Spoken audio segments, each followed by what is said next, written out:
ถ้าท่านอยากเว้าภาษาเวียดให้ได้เรียนไหลนับตั้งแต่ทำอิฐขอเชิญท่านเข้าร่วมห้องเรียนออนไลน์ของพวกเราได้ที่เว็บไซต์ pasaviet.com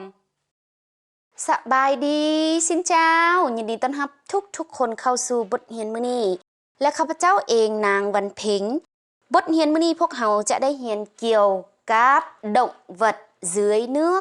động vật dưới nước จะแปลว่าสัตว์น้ำแล้วคือพวกเขาเห็นอยู่นี่แมนตัวปลาหมึกเนาะปลาหมึกภาษาเวียดว่ากาหมึกกาหมึกกาแม่นปลาหมึกแม่นปลาหมึกอะไรเนาะกาหมึกแม่นปลาหมึกตัวอย่างcá mực có khả năng biến đổi màu da khi gặp nguy hiểm cá mực có khả năng biến đổi màu da khi gặp nguy hiểm จะแปลว่า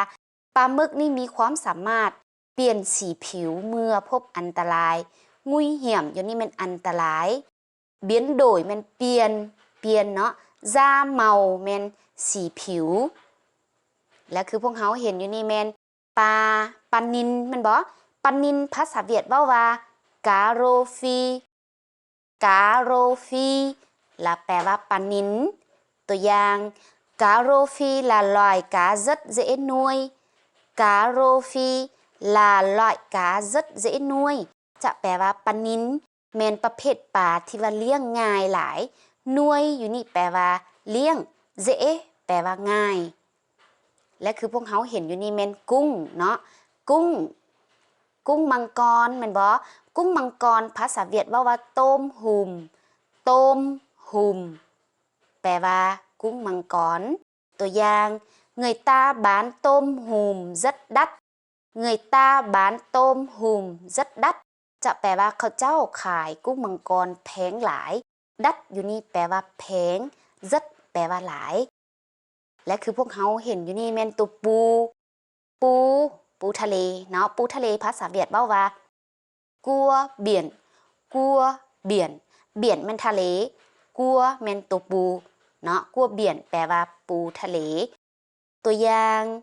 con cua biển này nặng hơn 1 kg con cua biển này nặng hơn 1 kg จะแปลว่าตัวปูทะเลนี่นักกิโลปลายหรือว่านักหลายกว่ากิโลนึงนะเฮิรนอยู่นี่จะแปลว่าปลายและคือพวกเขาเห็นอยู่นี่กับปูคือกันเนาะปูคือกันแต่เป็นปูม้าภาษาเวียดว่าก้อนแกะแปลว่าปูม้า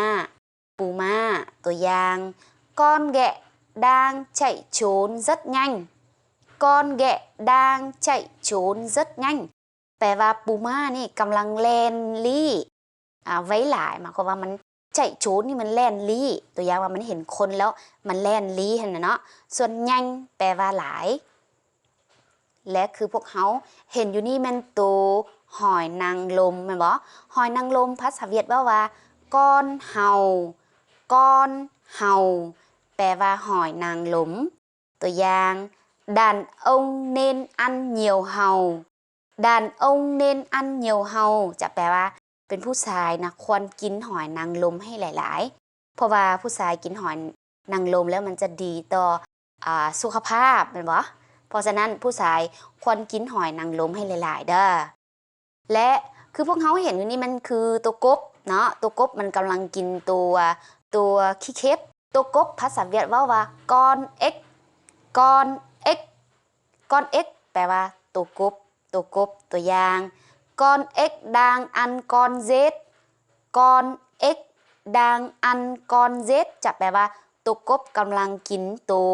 ขี้เข็บเนาะ con dết อยู่นี้จะแปลว่าตัวขี้เข็บและคือพวกเขาเห็นอยู่นี่แมงกะพรุนเนาะแมงกะพรุนภาษาเวียดว่าcon sứa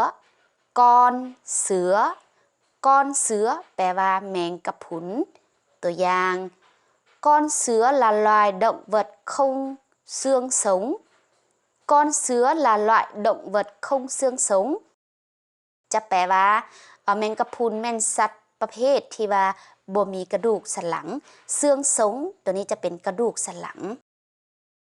และคือพวกเขาเห็นอยู่นี่แมนปลาม้าเนาะบางคนก็เอิ้นปลาม้าบางคนก็เอิ้นม้านำเนาะปลาม้าหรือว่าม้านำภาษาเวียดว่าก กาเงือกกาเงือกแปลว่าม้าน้ำหรือจะแปลว่าปลาน้ำก็ได้เนาะตัวอย่าง người Việt hay mua cá ngựa để làm thuốc chữa bệnh người Việt hay mua cá ngựa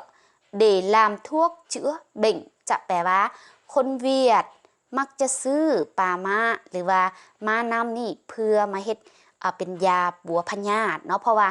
ตัวปลาม้าหรือว่าตัวม้าน้ำนี้มันจะมีสรรพคุณในการปัวพยาธิเพราะฉะนั้นคนเวียดมักจะซื้อตัวปลาน้ำนี่เพื่อมาเฮ็ดเป็นยาปัวพยาธิเนาะแล้วอันนี้ก็จะเป็น EP ที่ว่าสอนเกี่ยวกับสัตว์น้ำในภาษาเวียดทุกๆคนอย่าลืมติดตาม EP ต่อไปเด้อซึ่งว่าจะเป็น EP แนวใดนั้นอย่าลืมติดตามเด้อถ้าบ่ติดตามจะพลาดใดขอขอบใจทุกๆคนที่เข้ามาเบิ่งแต่ต้นจนจบพบกันใหม่คลิปหน้าสำหรับคลิปนี้สินเจ้าสวัสดี